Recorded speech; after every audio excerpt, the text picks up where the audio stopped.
नमस्कार दोस्तों, स्वागत है। आज हम भोलेनाथ और माता पार्वती की एक अद्भुत कथा सुनने जा रहे हैं। कथा सुनने वाले की हर मनोकामना पूरी होती है। यदि आप भोलेनाथ के सच्चे भक्त हैं तो इस कथा को आप पूरा सुने, आधा न छोड़ें।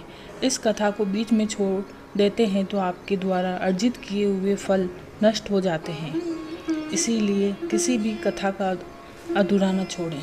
दोस्तों, हम कथा को शुरू करते हैं। उससे पहले आप हमारे चैनल को सब्सक्राइब कर लीजिए। तो दोस्तों, शुरू करते हैं आज की पवित्र कथा। एक शहर में एक साहूकार रहता था। उसके घर में पैसों की कोई कमी नहीं थी, लेकिन उसके कोई संतान नहीं थी, जिससे वह बहुत दुखी रहता था। पुत्र की कामना करते हुए वह हर सोमवार को भगवान शिव का व्रत किया करता था और शिव और पार्वती जी की भक्ति के साथ शिवालय भी पूजा करते थे। उनकी भक्ति देखकर माता पार्वती प्रसन्न हुई और उन्होंने भगवान शिव से साहूकार की इच्छा पूरी करने का अनुरोध किया। पार्वती जी की इच्छा सुनकर भगवान शिव ने कहा, हे पार्वती, इस संसार में प्रत्येक प्राणी को उसके कर्मों के अनुसार फल मिलता है और उसके भाग्य में जो कुछ भी होता है उसे भुगतना पड़ता है। लेकिन पार्वती जी ने साहूकार की आस्था को बनाए रखने की इच्छा पूरी करने की इच्छा व्यक्त की। माता पार्वती के अनुरोध पर शिव जी ने साहूकार को वरदान दिया, लेकिन उन्होंने यह भी कहा कि उनकी संतान अल्पायु होगी और केवल 16 वर्ष तक ही जीवित रहेगी। साहूकार माता पार्वती और भगवान शिव की यह बात सुन रहा था। वह पहले की तरह शिव की पूजा करता रहा। कुछ समय बाद साहूकार के एक पुत्र का जन्म हुआ।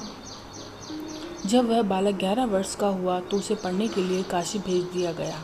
साहूकार ने बेटे के मामा को बुलाकर ढेर सारा पैसा दिया और कहा कि तुम इस बच्चे को काशी विद्या प्राप्त करने के लिए ले जाओ और रास्ते में यज्ञ करो। आप जहाँ भी यज्ञ करें वहाँ ब्राह्मणों को भोजन कराकर दक्षिणा देकर जाएं। मामा भांजे दोनों एक ही तरह से यज्ञ करते थे और ब्राह्मणों को दक्षिणा दान करते थे और काशी की ओर चले जाते थे। राठे में एक नगर था जहाँ नगर के राजा की पुत्री का विवाह होने वाला था, लेकिन जिस राजकुमार से उसका विवाह तय हुआ था वह कान्हा था और इस बात की जानकारी राजा को नहीं थी। राजकुमार ने इस बात का लाभ उठाकर अपने स्थान पर साहूकार के बेटे को दूल्हा बना दिया, लेकिन साहूकार का बेटा ईमानदार था। उसने अवसर का लाभ उठाया और राजकुमारी के दुपट्टे पर लिखा कि तुम मुझसे शादी कर चुकी हो, लेकिन जिस राजकुमार के साथ तुम्हें भेजा जाएगा वह एक आँख वाला कान्हा है। मैं काशी पढ़ने जा रहा हूँ। जब राजकुमारी ने चुन्नी पर लिखे शब्दों को पढ़ा तो उसने अपने माता पिता को यह बात बताई। राजा ने बारात को लौटा दिया और अपनी बेटी को अपने पास रहने दिया। उधर साहूकार का लड़का और उसके मामा काशी पहुँचे। वहाँ जाकर यज्ञ किया। लड़के की उम्र के दिन जब वह 16 वर्ष का था, एक यज्ञ किया गया।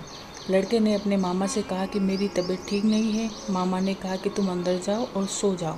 शिव के वरदान के अनुसार कुछ ही पलों में बच्चे की जान निकल गई। मृत भांजे को देखकर उसके मामा विलाप करने लगे। संयोग से ही उसी समय शिव और माता पार्वती वहाँ से जा रहे थे। पार्वती ने भगवान से कहा, प्राणनाथ, मैं इसकी पुकार को सहन नहीं कर सकती। आपको इस व्यक्ति की पीड़ा को दूर करना होगा।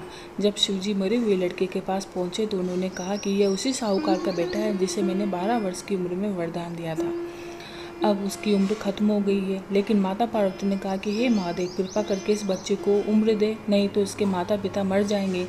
शिव के अनुरोध पर भगवान शिव ने लड़के को जीवित कर दिया और शिव की कृपा से वह बालक जीवित हो गया। शिक्षा प्राप्त करके जब वह लड़का अपने मामा के साथ अपने नगर लौट रहा था तो दोनों चलते हुए उसी नगर में पहुंचे जहां उसका विवाह राजकुमारी के साथ हुआ था। उस नगर में भी उसने यज्ञ का आयोजन किया। उस नगर के राजा ने तुरंत उसे पहचान लिया और यज्ञ समाप्त होने पर राजा व्यापारी के बेटे और उसके मामा को महल में ले आए और उन्होंने बहुत सा धन वस्त्र देकर राजकुमारी के साथ विदा किया। लड़के के मामा ने नगर में पहुंचते ही एक दूत को घर भेजकर अपने आने की सूचना भेजी। बेटे के जीवित वापस लौटने की सूचना से व्यापारी बहुत प्रसन्न हुआ। व्यापारी और उसकी पत्नी ने स्वयं को एक कमरे में बंद कर रखा था। भूखे प्यासे रहकर वो दोनों अपने बेटे की प्रतीक्षा कर रहे थे। उन्होंने प्रतिज्ञा कर रखी थी कि यदि उन्हें अपने बेटे की मृत्यु का समाचार मिला तो वो दोनों अपने प्राण त्याग देंगे। व्यापारी अपनी पत्नी के साथ नगर के द्वार पहुंचा और अपने बेटे के जीवित होने पर और उसके विवाह का समाचार सुनकर उसकी खुशी का ठिकाना न रहा। उसी रात भगवान शिव ने व्यापारी के सपने में आकर कहा, हे श्रेष्ठी, मैंने तेरे सोमवार व्रत करने और व्रत कथा सुनने से प्रसन्न होकर तेरे पुत्र को लंबी आयु प्रदान की है। ऐसा सुनकर व्यापारी काफी प्रसन्न हुआ।